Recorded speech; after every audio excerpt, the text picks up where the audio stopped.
አሜሪካን አገር አበሻና ላቲኖ የሚበዛበት ሰፈር ውስጥ ቤት ስከራይ ለደላላው የማቀርበው የመጀመሪያው ጥያቄ ሽንት ቤቱ የብቻ ነው የጋራ የሚል ነው። ወድጄ አይደለም። ደባል አበሻ ነህ እንበል። ዶሮ ወጥ ትወዳለህ። አሜሪካን አገር ያለው ቺክን ደግሞ ችክ ያለ ነው። አጥንት ያለው አይስክሬም እንደ መብላት ልትቆጥረው ትችላለህ። እናትህ የላክላትን ዶላር መንዝራ 6 ዶሮ ረሽና ጉርድ በርሚል በሚያክል አገልግላ ጭቃ ትልክልሃለች። ዶሮ ወጡ ከእናትህ ወደ መልእክተኛው ከፍሪጅ ወደ ሻንጣ ሲንከራተት ከርሞ ይደርሳል። አንተም ተቀብለህ በቅርስነት በማስመዝገብ ፋንታ ወደ ሆድህ ታዛውረዋለህ።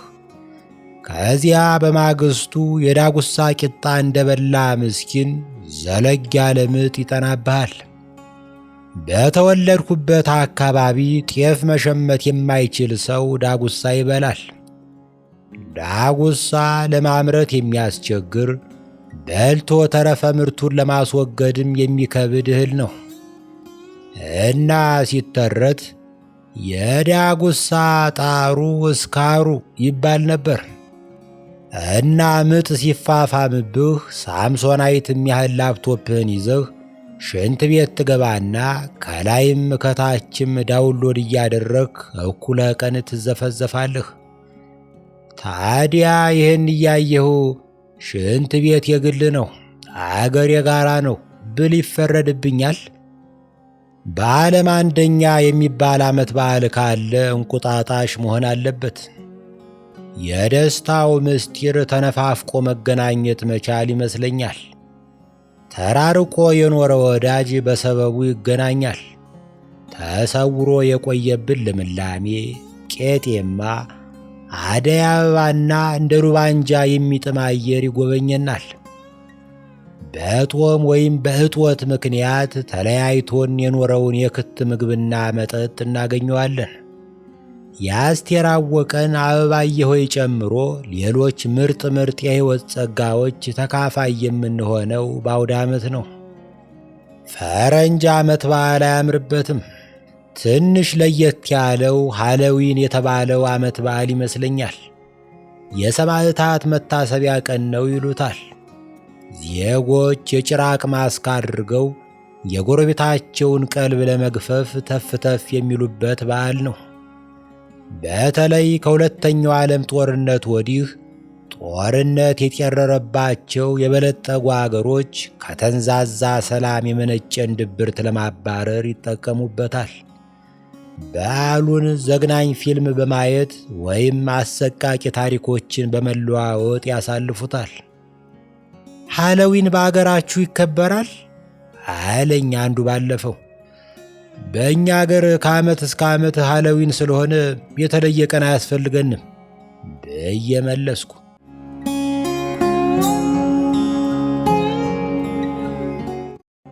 ፓስተር ዮናታን መልካም ወጣት የሚል ሥልጠና በመስጠቱ የምትናደዱ ሰዎች ለምን እናንተ መልካም ሽማግሌ የሚል ሥልጠና ጀምራችሁ አሸክሉም? እኔና ዮናታን የመጀመሪያዎቹ ተመዝጋቢዎች እንደምንሆን ተወዲሁ ላረጋግጥላችሁ እፈልጋለሁ። ዘግይቼም ቢሆን ለኢትዮጵያ ሕዝብ እንኳን ደስ ያለህ ማለት እፈልጋለሁ። አንዳንዴ በደስታ ስትሆኑ ብዙ ነገር አይታችሁ ባላየ ታሳልፋላችሁ። አትሌቶቻችን ድል ያደረጉ ቀን እጅግ ከመደሰታችን የተነሳ እኛም ኮራን የሚለውን ዝማሬ እስከ መጨረሻው ታግሰን እንሰማዋለን። በቀደም እዚህ በረንዳ ላይ ቁጭ ብለን እንቀመቅማለን። ከመካከላችን አንዱ ትግሬዎች በስልጣን ላይ በነበሩበት ጊዜ ያላገኙትን የሩጫ ድል እንዴት ሊያስታቅፉን ቻሉ? የሚል ጥያቄ ጠየቀ። የምታስተናግደን ሴት የሰላም ተስፋዬን ቅርጽና የፍሬያት የማነን ፊት አስተባብራ የያዘች ቆንጆ ልጅ ስለሆነች ኢምፕረስ ለማድረግ እየተጫጫህን እየተሻማን ምላሻችንን አቀረብን። አንድ መልካም ሽማግሌ ያቀረቡትን ምላሽ ከታች አስቀምጬዋለሁ። የትግራይ ሰው አትሌቲክስ ከጥንት ጀምሮ መክሊቱ ነው። ደብረ ዳሞን የመሳሰሉ ተራሮች በሌጣ እግሩ ሲወጣ ሲወርድ ስለኖረ እግሩ ብርቱ፣ ትንፋሹ የትየለሌ ነው።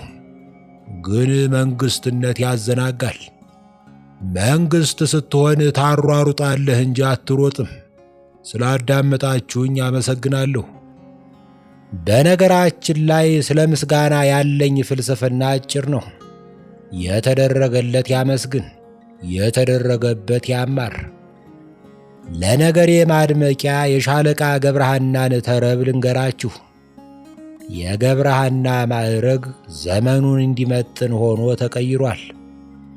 ሻለቃ ገብረሐና ደቀ መዝሙር አላቸው። ደቀ መዝሙሩ ቀኑን ሙሉ ሲዞር ውሎ ከየቤቱ ቁራሽና ጥሬ ለምኖ ያቀርብላቸዋል። አንድ ምሽት ደቀ መዝሙሩ ቀኑን ሙሉ ሲንከራተት ውሎ አልቀናውም። 4 ሰዓት ላይ ከግብዳ ኮፋዳ ውስጥ የትራምፕን መዳፍ የምታክል ጲንጥዬ ቁራሽ አውጥቶ አቀረበላቸው። ሻለቃ ገብረሐና እያጉረመረሙ መዳፋቸውን ወደ ቁራሽቱ ሰደድ ሲያደርጉ ደቀ መዝሙሩ እጃቸውን አፈፍ አድርጎ ያዛቸውና ሻለቃ ከመብላታችን በፊት እናመስግን አላቸው። እሳቸው ፈገግ ብለው ተው ልጄ፣ አሾፋችሁብኝ ብሎ መብረቅ ይጥልብናል።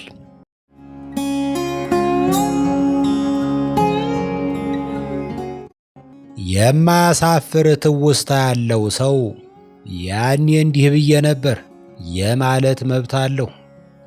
ከጥቂት ዓመታት በፊት እናት አገሬ በጦርነት አሳሯን ስትበላ ገና ሕይወትን በቅጡ ያልተዋወቁ ልጆች ከወዲያ ከወዲህም ሲረግፉ እኔ ፒትስበርግ ከተማ ተቀምጬ ማዕተኛ ሰበር ዜናዎችን በጭንቅና በትካዜ ስከታተል ነበር።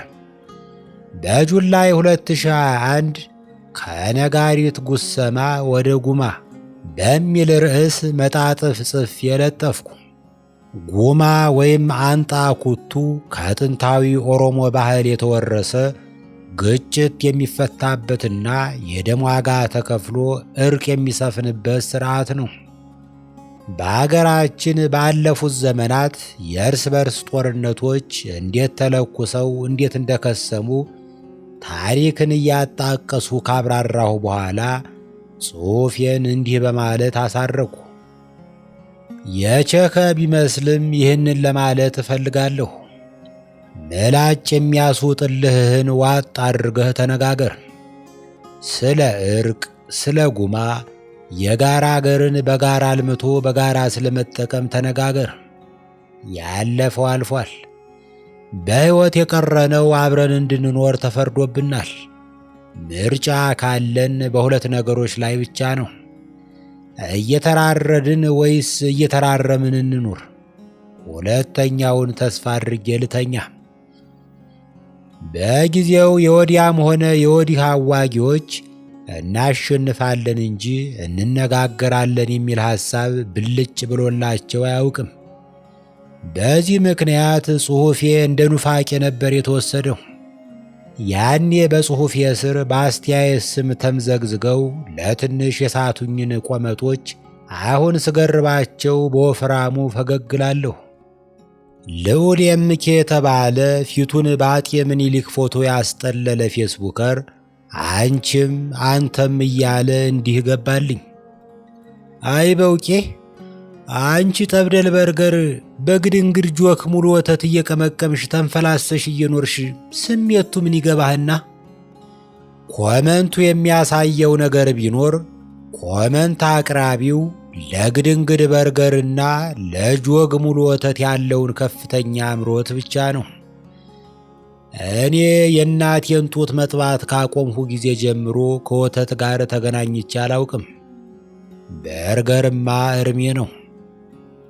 ድሮ የንጉሥ ተክለ ሃይማኖት ሴት ልጅ ምንትዋብ በደርቡሾች ተማርካ በማራኪዎቿ የቀረበላትን ምግብ አልበላም ብላ በረሃብ ሞተች።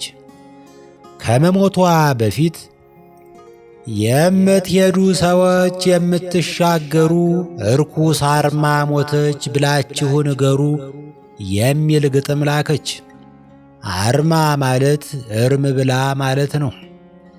ለበርገር ያለኝ ጥላቻ ይህን ያክል ነው።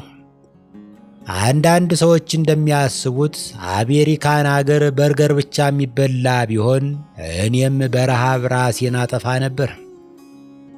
የምትሄዱ ሰዎች የምትሻገሩ በርገር ጦሞ ሞተ ብላችሁ ንገሩ የሚል ይመስለኛል። ጦርነት የሚጀመረው እንዲህ ያሉ ጥቃቅን ውሸቶችን በመለዋወጥ ነው። ወይኒ አብርሃም አንጁስ የተባለ ደግሞ ይህን አስቀመጠልኝ። አንተ የጎጃም ጠንቋይ አርፈ ግጥምህን እየቸከቸከ አትሸጥም? 14 ላይክ የተቀዳጀ ኮመንት ነው። የአብርሃ አስተያየት ቁጣና ጥላቻ የተቀላቀለበት ቢሆንም ትንሽ እውነት ነበረው። ጠንቋይ ካልሆንሁ መጪው እንዴት ሊታየኝ ቻለ?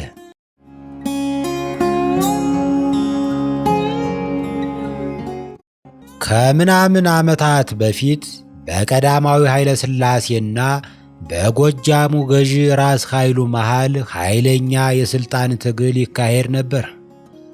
ራስ ኃይሉ ከብዝበዛና ከውርስ የተገኘ መዓት ብር ነበረው።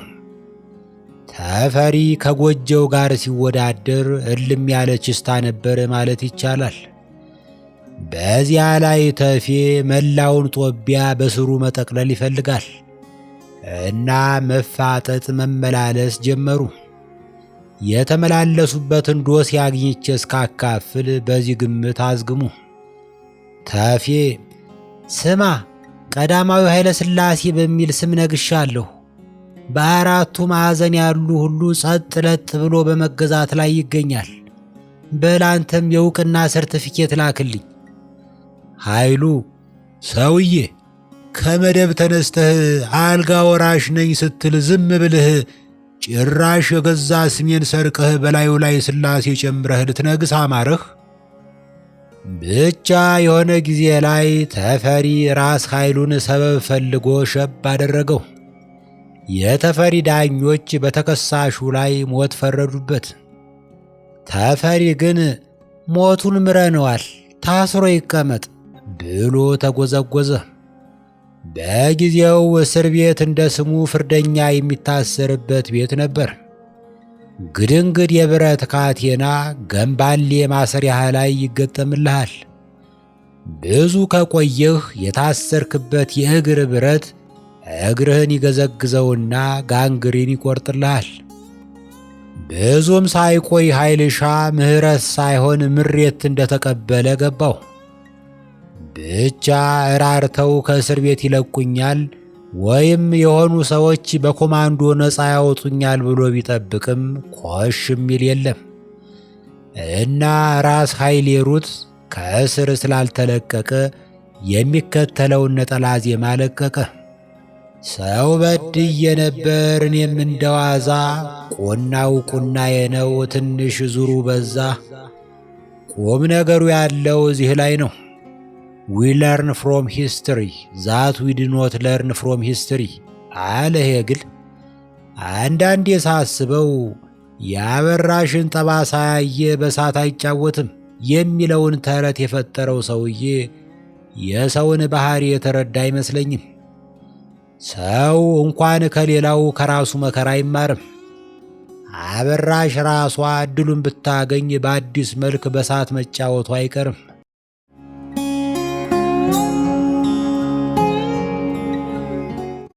ዘመነ መሳፍንት በሚባለው የጆሽ መንግሥት ወቅት እንዲሆነ ራስ አሊ የተባለ ጎፈሬ መስፍን አገሪቱን ይመራ ነበር።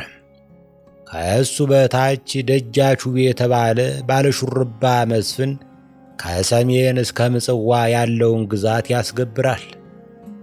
የሆነ ጊዜ ላይ ውቤ ደጃዝማችነቱ አላረከው አለ። ደጁን ብቻ ሳይሆን ሙሉውን ግቢ ፈለገው።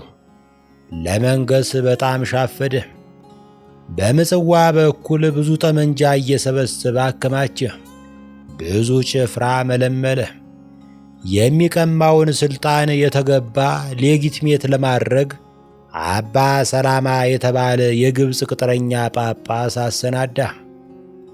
የሚቀረው ምንድን ነው? ራስ አሊን ከሥልጣን ማባረር። ታሪኩን ላሳጥረውና ራስ አሊና ውቤ ደብረ ታቦር ላይ ገጥመው ተፈሳፈሱ።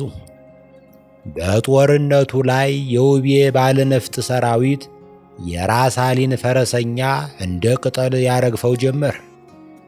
ነገሩ ያላማረው ራስ አሊ ብረት ለበሱን ማለቴ ፈረሱን የኋሊት አዞረና ቆሰቆሰው። አብዛኞቹም ወታደሮቹም ተከትለውት ሸሹ። ውቤ ነገሩ አሸወይና እንደሆነ ሲመለከት ድንኳን ጥሎ አስደግሶ ወታደሮቹን የድል ምሳ ጋበዘ። ምሳው እየተበላ ጠጁ እየተጠጣ ወታደሮች እየመጡ ይፎክራሉ። ምርኮኞችም ደግሞ መሳሪያቸውን እየጣሉ በውቤ ፊት ይንበረከካሉ። በዚህ መሃል አሊጋዝ ብሩ የተባለ ዕውቅ የየጁ ጀግና ወደ ደጃች ውቤ ቀረበ። ሌሎች ምርኮኞች እንደሚያደርጉት መሳሪያውን የሚያስቀምጥ ይመስል በርከክ እንደማለት አለና እጅ ወደ ላይ ብሎ ጮኸ። ውቤ ቁጭ ባለበት ደርቆ ቀረ። ምንም ማድረግ አልቻለም። እየጋጠ የነበረውን የዶሮ ቅልጥም ማዕዱ ላይ አስቀምጦ እጁን ወደ ላይ አነሳ። የቅልጥሙን ቀደዳ እንኳን እኔ ነኝ የጨመርኩት። ራስ አሊ ከሸሸበት ቦታ ሆኖ አንድ መልእክት ደረሰው። ውቤ ተማርከዋልና ከሸሹበት ይመለሱ ይላል መልእክቱ። ይህ በሆነ በማግስቱ አንዲት ባልቴትና አንድ ሰውዬ መንገድ ላይ ተገናኙ። እቴዋ፣ የራስ አሊና የደጃች ውቤ ጦርነት እንዴት አለፈ? አለ ሰውየው። ራስ አሊ ሸሹ፣ ደጃች ውቤ አሸንፈው ተማረኩ አሉ ባልቴቲቱ። ኧረ እባክዎ በቅጡ አድርገው ያውጉኝ። ተወይ እባክህ፣ እነሱ በቅጡ ያልተዋጉትን እኔ እንዴት በቅጡ ላውጋው? ከዚህ አጭር የታሪክ ገጠመኝ በተሻለ መንገድ ዘመናዊ የኢትዮጵያን ፖለቲካ የሚያብራራ ንድፈ ሐሳብ ይኖራል?